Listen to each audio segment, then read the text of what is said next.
เก็บอย่างเอ้ยสบายดีตอนเช้าเก็บกระเพาะได้พี่น้องพูดดิเปล่าแถวพูดดิมันยอดมุกแล้วยังตัดทิมใหม่ให้มันตรงใหม่ไปชัดแน่นตัว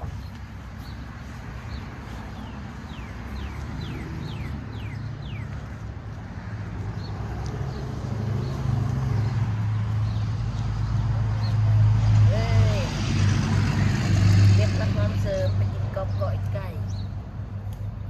วันนี้ก้อยไก่ก้อยไก่น้ำพ่อบอดีนะ พอแล้ว โอ้ยไปการเลยได้เลยเข้ามาไปกินกับก้อยไก่ ใช่ไหมมันยอดงามพ่อแม่พี่น้อง พวกบัวเขาบ่มีนะพวกบัวบ่ทันได้ปลูกบ่ทันได้ใหญ่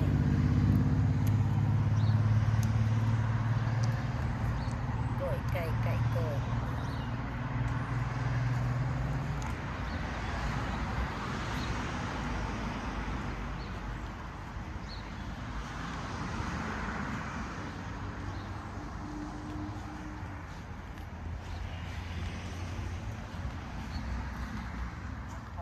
นี่ก็ผักซีเด้อพ่อแม่พี่น้อง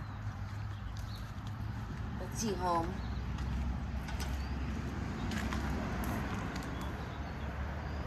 เอาจะไปเก็บผักชีอยู่เนาะเอาไปค่ะ อืม แกอยู่นั่นพ่อเนี่ยเอาไปทายเองเอาไปทายเองเลย อืมจับต่อไปเลยแหละพออาจจะไปทายอยู่เนาะไปเนาะกันแล้วพี่เนาะ ไปใครกินกัน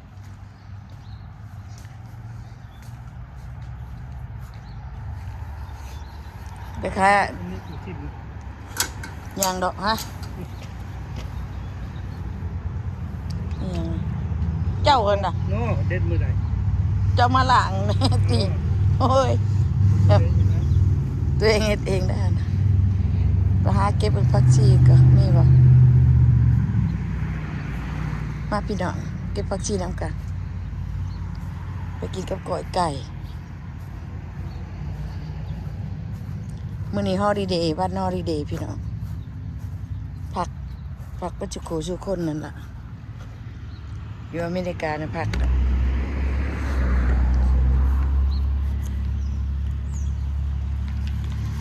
ได้ผักชีก็ได้อยู่ทางในพอ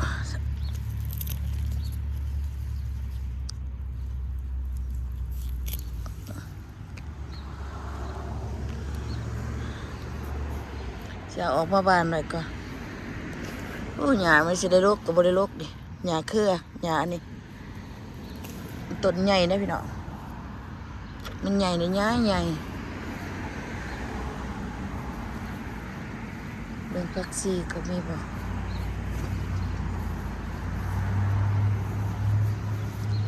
ผักกาดก็มีเก็บเอาผักกาดก็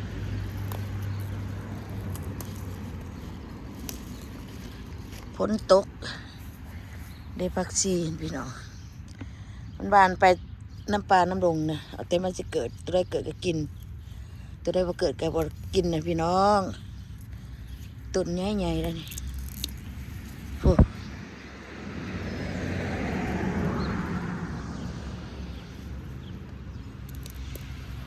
โหผักชีกินกับลาบไก่นะพี่น้องเนาะ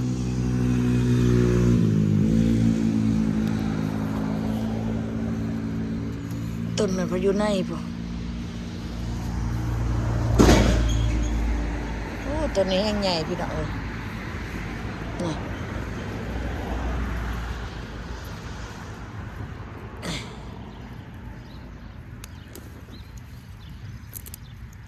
ใหญ่อีดีอยู่นี่นี่โอ้ต้นนี้ใหญ่พอแล้วหญ้าลายกระเทียมกระบุขึ้นน้ำหญ้านี่เราเก็บไปสุกกระแสบอยู่ให้พอได้เก็บไปสุกดอกผักกาดเอาไปเอาแนวซะ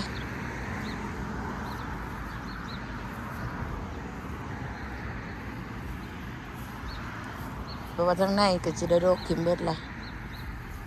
มีแต่ปลาทางนอกเลยเอาไว้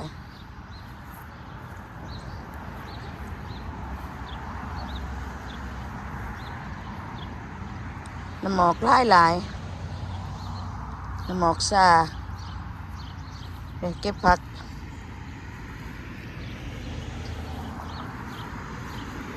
หมอกแน่พ้นแน่บาดเด็ดพ้นตกแย่ๆน้อยหนึ่ง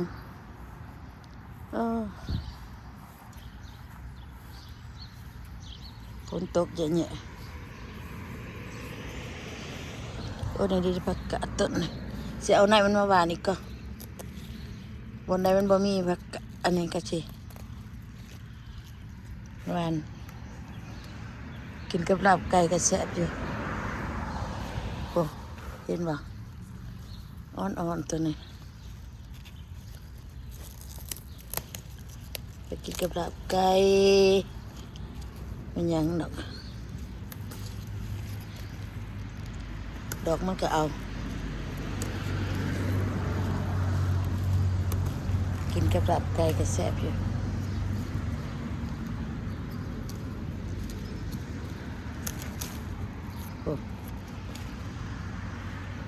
พักอันนี้เขาเจ้ากินเลยพี่น้องคมๆหวานๆนี่เขาเจ้ากินอันพวกคนมงพวกชาวพมงเขาเจ้ากินอันเขาเจ้าว่าดีอันพวกแมยุกรรมพวกแมยุกรรมเขาเจ้ากินมงเมียนนี่เขาเจ้ากินเห็นอยู่อันพวกเอื่อยนะก็กินแต่คนเล่าเขาบูจักว่าเป็นยามันเป็นยาตัวน่ะยาได้นี่ขนาดกับว่าตะกี้เก็บไปขายก็เจ้าอยู่นั่นน่ะเก็บไปขายพวกกันคนลาวคนอันนี้เขากินกันนั่นแหละแต่ว่ามันเป็นยากันว่าตัดแฉะมันน่ะเป็นยาเมียอยู่กรรมก็จะกินพี่น้ำนมก็จะว่า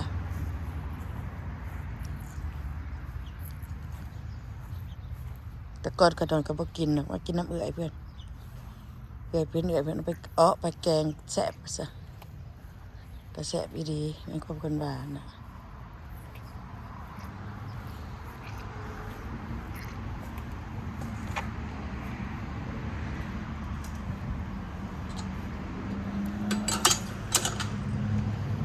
แซ่บในร้านนะพี่น้องเต็มเลยห้องปอบนี่พ่ออยู่ประตูนี่แท็กซี่พ่อละห้องปอบนี่แท็กซี่ประตูพ่อใส่ร้ายเนี่ยมาเอาปลาจัดให้ปลาใบให้เพิ่นเป็นแนวนะปูบักเขือบักพริกในปูบักพริกไปว่าในจาดบักพริกไปว่า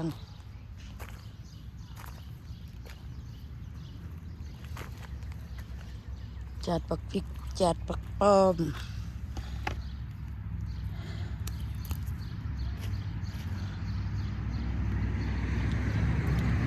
นี่แกเอาพักซี่มาบานพักกาดมาบานเลยลบเนี่ยนี่พักบัวเกิดนะพี่น้องแต่บอกทั่วที่หลายเตะว่ามันจะเป็นยุ่งกันอยู่วันนี้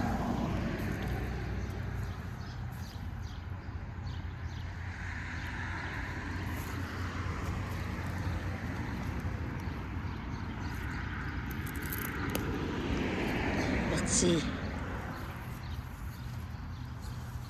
เก็บผักกาดต้นนี้ก็น้อยว่าสูบ้านเราคือสิได้ปลาไว้วันนี้ก็วันนี้ก็ขึ้นร้ายกว่าเก่า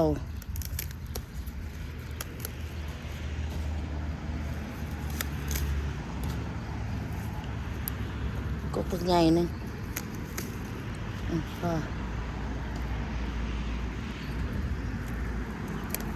กินกับลาบไก่แซ่บเลย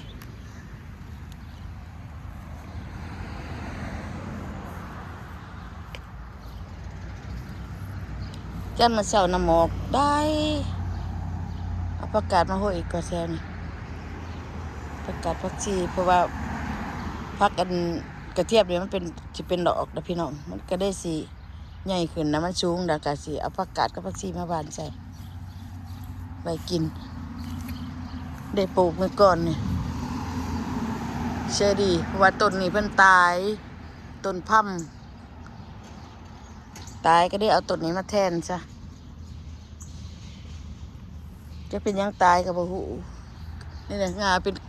คืออะกระปุดกระปาดเป็นคั่งหั้นนะก็ได้ตายแล้วช็อกปีแล้วเดิสิตัดงาหน่อยมันโดมอยู่จะเอาอันโคโค่มาดึงออกก็แล้วจะให้ต้นเชอรี่นี่ขึ้นบ้านนี่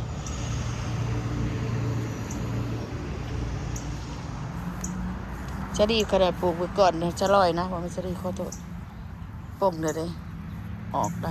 ออกง่ายๆเด้ออกไปแล้ว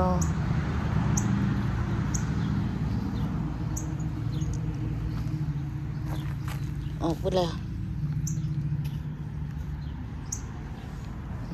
งามๆบ่ได้ใส่หยังเลยนี่ก็หน่อยเอาพยายามมาปกไว้นี่เพื่อหยังบ่ให้มันอันนั้นบ่ให้มันหญ้าเกิดท่วมขี้ขาดมาลกหญ้า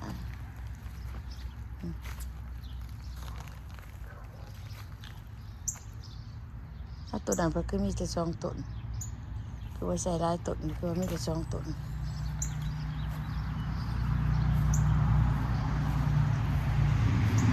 มาหาเราเก็บพักเต็มสาบเลยพวกอีบาละว่าร้ายแต่ว่าเฉลยดุนี่ถ้าว่า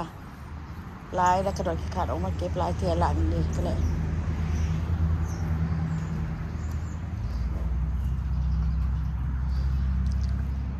โอเคพี่น้องเอาอยู่ดีมีแห้งตอนเช้าวันอาทิตย์วันจันทร์ขอโทษพี่น้องตอนเช้าวันจันทร์อยู่ดีมีแห้งเด้อต้นกีหูดกา